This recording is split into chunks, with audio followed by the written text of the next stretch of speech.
ஆறுமுகா, 10 நிமிடம் என் குறையை கேள். நான் எல்லாவற்றையும் சரியாகத்தான் செய்கிறேன். ஆனால் இந்த அமாவாசை இருளைப் போல என் எதிர்காலமும் இருட்டாக தெரிகிறதே. முருகா, அமாவாசை இருளைப் போல என் மனமும் குழப்பங்களால் இருண்டு கிடக்கிறது. எதை செய்வது, எதை விடுவது என்று தெரியவில்லை. எனக்கு ஒரு சிறு ஒளி காட்ட மாட்டாயா?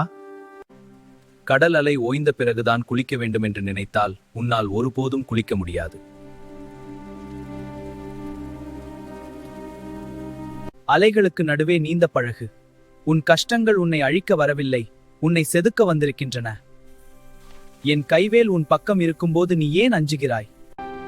இருண்ட வானில் நிலவு மறைந்தாலும் என் வேல் உனக்கு ஒளியாக இருக்கும்.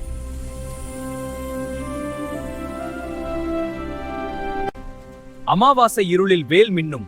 உன் வாழ்வில் பயம் விலகி வெற்றி பிறக்கும். ஆம் பெருமானே, இந்த வேல் உன் காவலன். ஐயனே, இன்று என் முன்னோர்களை நினைத்து வழிபடுகிறேன். அவர்கள் ஆஸ்தியும் பாராட்டுக்கிறியது. உன் முன்னோர்களின் ஆசியும் என் கருணை எப்போதும் உன்னோடு இருக்கும். நன்றி ஐயனே. இருளுக்கு பின்தான் பேரொளி பிறக்கும் மகனே. இந்த அமாவாசை உனது பழைய கவலைகளை அழிப்பதற்கான நாள்.